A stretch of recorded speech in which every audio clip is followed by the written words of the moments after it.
Gareth's Story Planet. Hello and welcome back to Gareth's Story Planet. Hope you're okay. So I've taken a bit of a road trip up to Sheffield today and I've come to hunt out another author. And she lives here. She's written over 50 books, ranging from boxes to feisty princesses to a very stinky wolf. But I thought we'd go and have a look, just see if we can pop in for a cup of tea. Let's see if she's in. Fingers crossed. Here she comes. Or here someone comes. Hello! Hi! Can I come for tea? Yeah, come on, kettle's Awesome. Cool. See you later.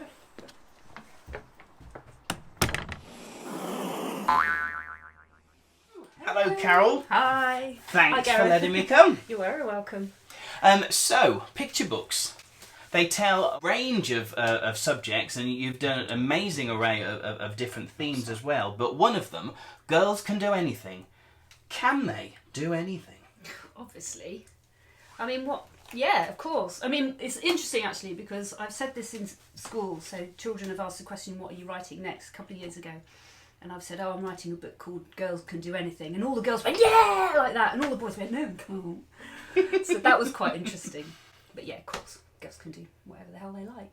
And how has that book been received with the world? It's been really, really well received. I get lots of messages on social media from parents saying, you know, we've been waiting for this book forever. And I mean, it's a very, very simple story. It's just basically a rhyming list of all the things girls can do, but it's completely non-gender kind of specific. So you've got firefighters in there, you've got builders, and it's also got role models, like adult role models, yes, like women absolutely. role models who are actually doing these things, because I wanted to not just say girls can do anything but actually prove it as well. So in the end papers there's pictures and inside the book as well there's images of, you know, not like necessarily the super famous women either, because I wanted to get away from this thing where you've got to be like the world record holder or you've got to be the first woman to ever do something, because it kind of feels like it's only good if you're the first one or you're the best one. Absolutely, and I kind of wanted to get it across that you just need to be the best that you can be and aspire to the things that you want to do. Yeah. So that's kind of what I try to do. I think that's right. Talking about the representation of females within literature, do you think that it is a little bit unbiased? Do you think that it's fair? Why did you write the book? I think it's getting better, but I mean, when I was growing up, a long, long time ago, you know, all the characters in books were male. Female characters were just rubbish. And, you know, in life as well, you know, I never really had strong female role models. You never heard about women that did interesting things. Okay. You know, you only heard about men that did interesting things. And I didn't really want to be a girl at that point because I just thought being a girl was crap. Do you know what I mean? It's like the women that I kind of saw, they followed their husbands around, they gave up their careers to have children. And I was just like, what's the point? So I can't remember. I think there were a few things that kind of conspired to kind of make me write that book. One was, I think it was like the 2012 Olympics where they had. Do you remember those adverts they had on for the Paralympics? Yeah. And it was all like, we are the superheroes. You know, we are actually better athletes than a regular athlete because we have to overcome all this stuff. And so there was that. And there was also another advert on TV. I can't remember what brand it was, for a sports brand. And it was the Maya Angelou, I Am a Woman poem that was made into an advert. It's basically saying, you know, I get sweaty, I've got wobbly bits, but, you know, I'm fantastic. And I suddenly realised how little of that I'd had growing up. Yeah. You know, I'd never seen images of women who were like me. I always thought that I wasn't a proper girl when I was growing up because I didn't like dresses. You know, I was roughy-tufty, outdoorsy, kind of get muddy kind of kid. And I thought I wasn't a proper girl.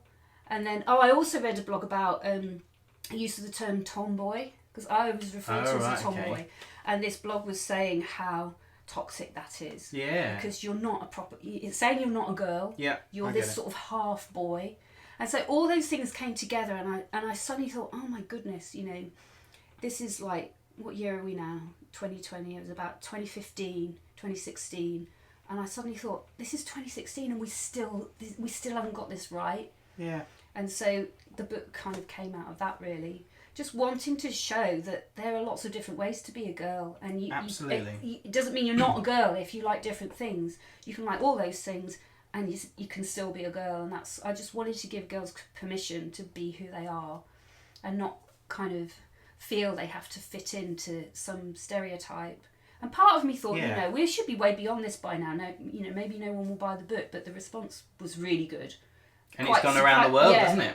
Yeah, I think we've had like 10. It's been translated into at least 10 other languages, I think, so far. Congratulations. Yeah, so, I think South that's great. Africa, it's been in, and yeah, so... That's phenomenal. Yeah. I totally understand the point that you're getting as well, because I think for me growing up, there seemed to be a lack of LGBT characters within books as well. Oh God, so yeah. I've tried to do something about that. No, absolutely, I think you're right. But how important is it, do you think, to show diversity in picture books as well? I think it's so important. When I first started writing, I never really thought about it. And then I went to an event in London and I met some people from an organisation called Inclusive Minds. Okay. This was really early on in my career. I've been writing maybe 2 or 3 years. Mm-hmm. And they were all talking about how important it is for children to see themselves in books. And I suddenly realised, oh my God, I've never seen anyone like me in a book, really. I mean, there's white people in books and some females in books. Yeah. But there weren't... Yeah, and a lot of the schools that I visit in and around Sheffield, a lot of the schools I go to are in quite deprived areas. They're inner city areas. There's a lot of ethnic diversity. Yeah. And I suddenly thought, oh my goodness, my books have got all white people in them. That's not right, because I'm reading to a group of Pakistani children here, and not one of them is in this book. And I suddenly thought, right, okay, I need to do something about this. Yeah. So I basically took it upon myself to say to publishers, I want diverse characters in my stories. I want that character to be female. Wow. I want this character to be black. And initially, it didn't go down very well. I mean, talking 8 or 9 years ago. Wow. So I was told, you can't have a black main character because no one will buy the book. From a major publisher, which is pretty shocking. Very shocking. But, that is all changing now. So there's been this report out by the... CLPE, Council for Learning in Primary Education. Okay. And they did some proper research on diversity in children's books, and they showed, this was a couple of years ago, that less than 1% of main characters in children's literature were non-white. It's like less appalling. than 1%. Less than 1% of main characters. And I can't remember the figure, but it was like something like less than 5% of secondary characters. Okay. So literally it was absolutely appalling. And I think it's been a bit of a wake-up call. And now, having got that evidence, I feel like it's allowed publishers... Because the will was there with editors, the will was there to have a diverse kind of range of characters. But I think there was fear that the books wouldn't sell because they hadn't sold in the past when they tried it. But I think with this research behind them, publishers are much more able to say, actually, we do need to do this and we can do it. Yeah, definitely. There is demand for it. I think part of it is placing the books in the right places as well. Because if you put your books in Waterstones and Tesco, who goes to Waterstones and Tesco's? It's probably not your Pakistani families or your South Asian families. Where we live in Sheffield, we've got a very diverse community, and those families go to the international supermarkets. They don't go to the mainstream supermarkets, really. So how do they get books out into the right places then? Well, what are the outlets? I don't know. I mean, I was talking to somebody who's involved in the university study and the pop-up what they call pop-up festival guys are doing a thing on diversity as well. So they kind of fed into this study. She was telling me about a black woman who wrote some picture books, and she self-published them. And she would go to trade fairs for black hair and sell them there, and sold loads. And then a major publisher took them on and put them in Waterstones and W.H. Smith, and they didn't sell. But it's because they're not kind of getting to the places where those people are. Of course. So that is a really, really good point. It's really interesting. We have to remember, and I do forget this. I'm off in creative land at times. That the publishers are actually running a business. Of course they may want your book because it's generally good and they connect with it, but at the end of the day, they've got to sell it to be able to produce that book. They have to sell your books. So obviously they're beholden to, you have to have your editor and your designer behind you, but you also have to have sales and marketing behind you.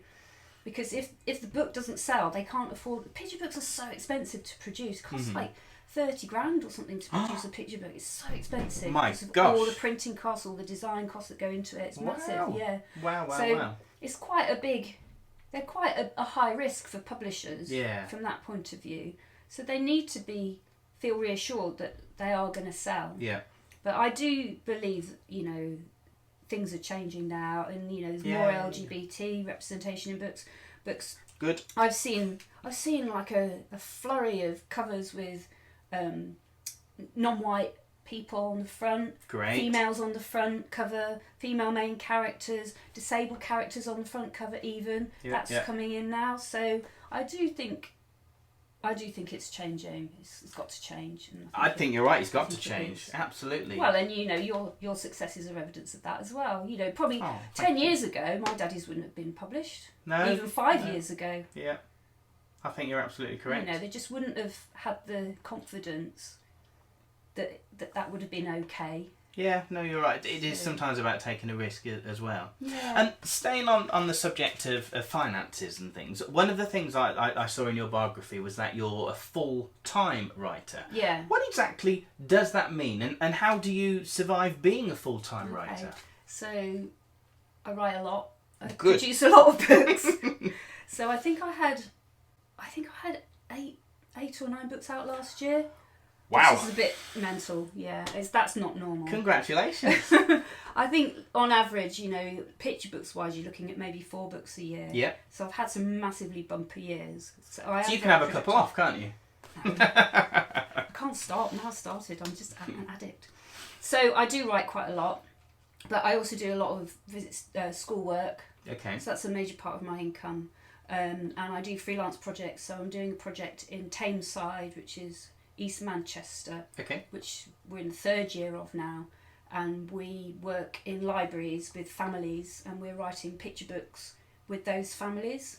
Oh, wow. Yeah, so I'll show you the one we did last year. Oh, yeah, please. So it's funded by Community Safety. Look at that. And this is the one we did last year. It's all about the emergency services. That's illustrated amazing. by Andy Rowland. Thank you, well done, Andy. So this is written basically with families, so we go in and we talk with them about the subject area. Yeah. And then we create a book. And there's all sorts of other parts to the project. So there's storytelling. They've taken families to the theatre. And these are families who would never normally go. That they would never consider that those kinds of things were for them. These are very deprived areas where, people probably don't even go on holiday. Do you know what I mean? So to kind of give people that gift of the attention to say, you're worth it. You're worth us doing this with you. I think it's been absolutely amazing. And then they have a big celebration event, and everyone gets a signed book to take home, all free. But again, it's allowing people to access, picture books and text and workshops that they wouldn't necessarily be able to be part of. And that project's a big incentive for that project is to bring people into the library service, because once they're in the library service, they've got access to books and reading, which is obviously, you really need it for your preschool kids before they start, but also they're accessing all the other support systems then that the library services offer and the council offers. So amazing. I think last year they recruited like 1,500 extra families. That's loads. Yeah, it's massive. So we had I think we had about 500 families working with us on these books. That's amazing. Yeah, it was mad. Wow. But great. So, and I do work like that, and I really love doing that kind of thing. So are you saying that a writer cannot completely make a living just off the writing? There's other residual things like workshops and going into schools as well. I think it just depends on the person. Some people aren't comfortable going into school and doing workshops and would rather just sit in their studio and do that. I guess it depends on what you class as a living as well, you know, what level of income you're aiming to get to. I do all the schools and the events and the workshops because I enjoy it. Yeah. And I'm busy, I like to be busy. And I get such a massive kick out of going into school and kids saying, "Oh, it's Caryl Hart," and it's lovely. And I feel like that though now. I want to go to Caryl Hart. You're my favourite author, and I love you, and they give you little hugs, and that's lovely. You know, it's so sweet. And you come away from a day. It's hard work. It's really hard work. But you come away from a day, and you know you'll have teachers coming up to you and saying, "This child has never written more than a sentence, and they've written a whole page today." Aww. You know, I get that a lot. And so you know that what you've done, that time that you've spent has made a massive difference to those children. You know, it's something that they could remember for the rest of their lives. That's awesome. So that's really, really good. It is an amazing thing to do. I think alongside getting a physical copy of a book, I'm most looking forward to going into schools to work as well and inspiring. I mean, I've got a background of drama teaching and working with young people, but I think when they've read your book and they're giving you that feedback and engaging with it and being inspired to write, you can't buy that kind of feeling, can you? It's great. And, you know, it's great for the teachers to just have a day off curriculum because they're so restricted as to what they have to do.